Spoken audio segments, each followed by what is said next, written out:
अस्सलाम वालेकुम या अली मदद। अॼु तारीख़ 5/12/2021 ॾींहुं अचर जो।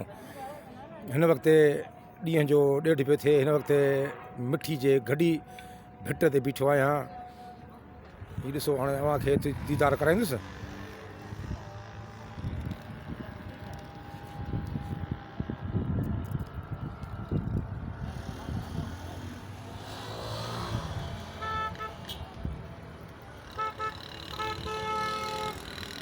हितां मिठी शहर सॼो नज़र ईंदो आहे, बिल्कुलु आराम सां।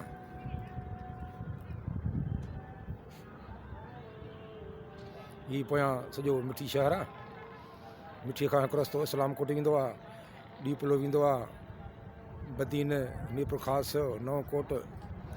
हीउ हिकिड़ो चबूतरो ठहियलु आहे, पर तालो लॻो पियो आहे, माण्हू मथे नथो चढ़ी सघे। अॼु क़ौमी सक़ाफ़त जो ॾींहुं आहे, पर अञा माण्हू ख़ासि करे कोन आया आहिनि। पोइ बि काफ़ी टोला घुमनि पिया। शहर में ॾाढो दिलचस्प रौनक VIP मज़ो लॻो पियो हो।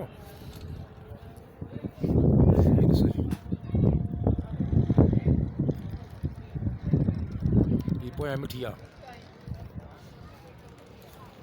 ऐं पहिरियों दफ़ो आयो आहियां। काल्ह बदीन में हुयुसि, अॼु वरी वापसि बदीन खां वेंदुसि। हिते ॿारनि जे सुरो तफ़ी लाइ झूला बि आहिनि, पार्क बि ठहियलु आहे, खाधे पीते जो VIP सिस्टम आहे। जीअं कराची में टिकट हूंदियूं आहिनि पार्किंग जूं या दाख़िला जूं, हिते का बि टिकट न आहे। हर को आज़ादी सां अची वञी सघे थो। आज़ादी हर कंहिंजो हक़ु आहे। सो अलाह ख़ैरु कंदो।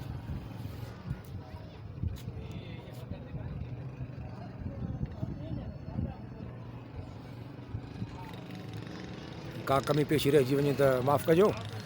अलाह ताला अवां ॾे, असां ॾे, सभिनि ॾे ख़ैरु कंदो। जिए सिंध जिए लतीफ़।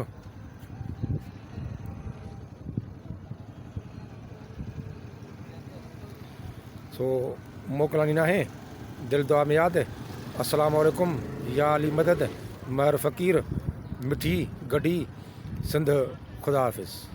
दुआ में यादि।